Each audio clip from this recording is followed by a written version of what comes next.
নমস্কার, আমি সঞ্জিত রাজবংশী বলছি। আমাদের এই গ্রাম বাংলায়, বিশেষ করে মালদা জেলায় মাত্র 4 ধরনের বিষধর সাপ দেখতে পাই। কিন্তু আমরা সাধারণত যে কোনো সাপ দেখলেই বিষাক্ত মনে করি। আর সবচেয়ে বড় বিষয় হলো, বছরের বর্ষাকাল বাদ দিয়ে বাকি সময়গুলোতে বিষধর সাপ বলেন বা বিষহীন সাপ বলেন, সাধারণত এদের দেখা প্রায় মেলেই না। চণ্ডীমঙ্গল কাব্যে মুকুন্দরাম চক্রবর্তী বলেছেন, গর্ত ছাড়ি ভুজঙ্গ ভাসিয়া বুলিয়ে জলে, নাহি জানি জলস্থল কলিঙ্গ মণ্ডলে, নিরবধি 7 দিন বৃষ্টি নিরন্তর, আছুক শস্যের কার্য হেজ্জা গেল ঘর। আসলে বর্ষাকাল বাদ দিয়ে বেশিরভাগ সাপেই শীত ঘুমে থাকে, কিন্তু বর্ষার সময় গর্তে জল ভরে যাওয়ার নিমিত্ত তারা স্থলে উঠে আসে। তাই এই সময় সর্পের উপদ্রবটা খুবই হয়। আমি প্রথমে যে কালচিতি সাপের কথা বলছি, আসলে এটি উগ্র বিষধর সাপ। একে ঘামচাটা সাপও বলে। আসলে এরা বিছানায় রাত্রেবেলা আসে আর বিশেষ করে কানের লতিতে কাটে। কিন্তু সবচেয়ে আশ্চর্য বিষয় হলো, এর কোনো বাইটের চিহ্ন পরিলক্ষিত হয় না। হঠাৎ ঘুমের মধ্যে পেট ব্যথা ও বমি বমি ভাব আর চোখ বন্ধ হয়ে আসে।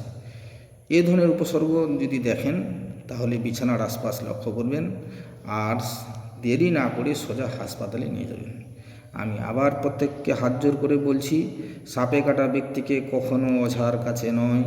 আর যে ওঝা গ্যারেন্টি দেবে তাকে আমারকে বলবেন, আমি নিজে আমার দেওয়া বিষাক্ত সাপকে দিয়ে কাটাবো, তারপর ওনাকে ঝাড়ফুঁক করে নিজেকে ঠিক করতে বলবো, তারপর বলবো ওঝার কত দম আছে। যাই হোক, খাট ছাড়া মাটিতে শয়ন করা অনুচিত।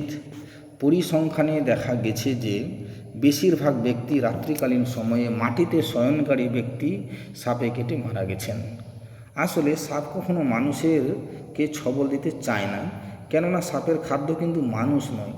আসলে তার ব্যাঙ ইঁদুরের সন্ধানে ছুটে বেড়ায়, সেই জন্য মাটিতে শয়নকারী ব্যক্তিরা সাপের শিকার হন।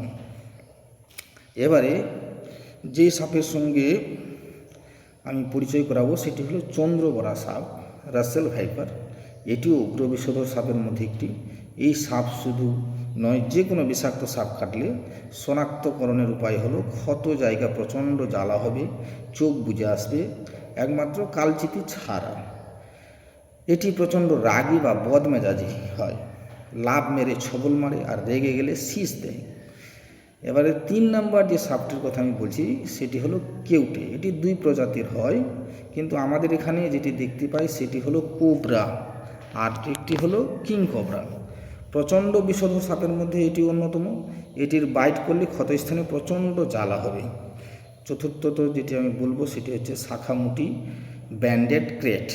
এটিও উগ্র বিষধর সাপ, কিন্তু খুব উপকারী। এরা আশেপাশের যে কোনো বিষাক্ত সাপ, বিশেষ করে চন্দ্রবড়া সাপ এদের প্রিয় খাদ্য।